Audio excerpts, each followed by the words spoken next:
Welcome to Right Now Workshop Podcast, where you can write a book and change the world.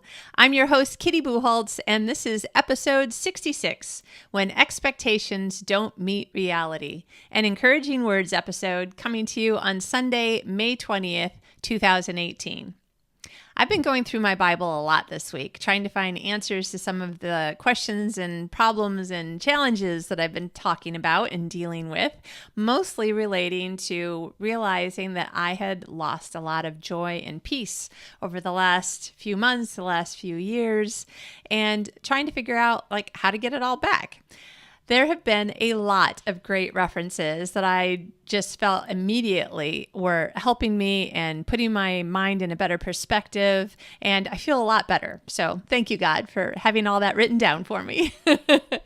Now, changing my thinking seems to be exactly what the doctor ordered, which is interesting because that's what I wanted to do, but I don't think that I really realized that in order to get my joy and peace back, it just hadn't occurred to me that how much I needed to change my thinking. And so that led me to be thinking about this ages-old idea. And when I say ages-old, back into Buddhism and before, and it seems to be an idea that is pretty prevalent throughout human history, which is that we get frustrated when expectations don't meet reality. And I think that we're all pretty familiar with this. We go outside to start the car in the morning, and if it doesn't start, we find that very frustrating, especially if we're on our way to work and we have a certain number of minutes to get there and still be on time, and the car doesn't start. So that's frustrating. If we turn on the shower and expect hot water to come out and it doesn't, that can be very frustrating. Again, especially if you have a deadline that you have to meet, like getting to work or getting to church or getting to an appointment. Now, interestingly, just as an aside, what was it, around a week ago, I think? My husband took his shower. Everything was fine. I took my shower. Everything was fine. And then, so I have my hair all wrapped up in a towel and stuff, and I turn on the water in the sink for something. I don't remember what. And I was like, no water came out. I'm like, wait, how did that? And at first I was frustrated. I was like, wait, how did we suddenly have no water? And then I realized how incredibly lucky I was that I got out of the shower when I did, and that it didn't stop working right about the time that I had soap or shampoo all over. So you have to keep in mind that some of these frustrations, they could have been a whole lot worse. But of course, when we're writing and what we put onto the page isn't what we thought we had in our heads, it doesn't feel as good, as interesting, as fun, as scary. That can be frustrating. Or we get our books done. We've got all the editing done. We've got a great cover. We've got a launch plan. We launch our books and we don't sell as many as we thought we would. And that can be frustrating. So there are all sorts of things in life that can cause us to be a little bit frustrated. But when one frustration piles on top of another, and it's just this growing pile of frustrations, then the problem that can happen if we don't find some way to deal with the frustration so that they don't pile up is that the pile becomes a simmering mess that can turn into anger or depression or both. And then we're really kind of stuck. And to some degree, I think that's one of the reasons why I've been struggling is because I wasn't dealing with my individual frustrations as they were coming along. I was just like, I can't deal with that right now. I have to finish this thing and this thing and this thing and this thing. And half of those things had their own frustrations, and it just piled up and piled up and piled up.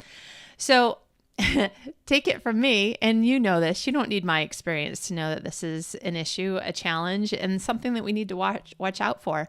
There's no way of looking at this as being able to say, it's okay, just keep putting it off. Nothing bad will happen. Something bad will happen. Eventually he'll blow up at somebody, or you won't be able to get out of bed in the morning or whatever. So we do need to find a way to deal with our frustrations. And when our frustrations are they can be from other things, but for the most part, in a big general sense, almost everything that we get frustrated with, I don't know where my accent just went just now.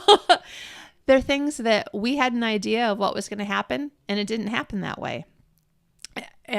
interestingly, if something works out better than we expected, that's not a frustration.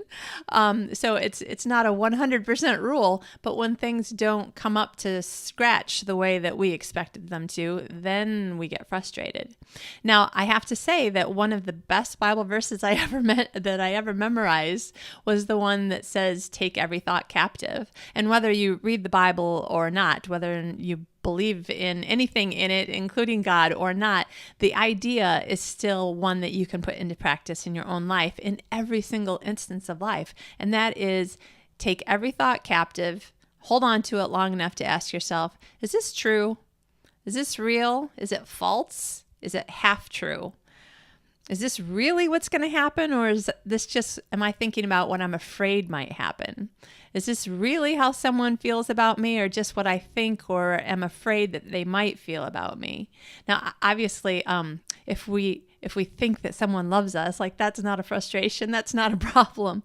So I'm talking about, for the most part, the negative thoughts, the negative experiences, the challenges that are the things that lead to frustrations. So if we can both work on trying to remember more and more and more often to look at negative thoughts or thoughts that make us feel bad in any way and ask ourselves, is this true or is it false? Is it only partially true? Is it not really the permanent way that I should be looking at it? Is it just how I feel right this second because I'm tired? Well, that's fine, because I'll get some sleep and then I'll feel better and I won't think this anymore. That sort of thing. So if we watch what our thinking is taking us to, and the sorts of things that we've chosen to believe are the truth, must be the truth, that's how I feel, that sort of thing. If we can be a little bit more careful of what we choose to believe along those lines, I think it'll help us to have more peace, to be able to figure out how to deal with the situation before it becomes too big, and to, in the end up with more joy as well.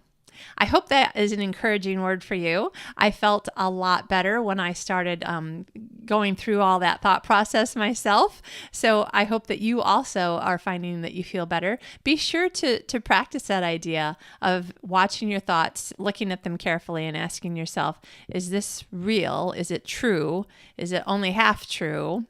And what can I do about it so it doesn't become like a great big problem in my life, or just have a whole bunch of little problems and challenges and falsehoods in your head pile up to be a great big one. All right, so we'll both work on that. We'll end up with a little bit more peace, a little bit more joy this week, and I hope you have an awesome day.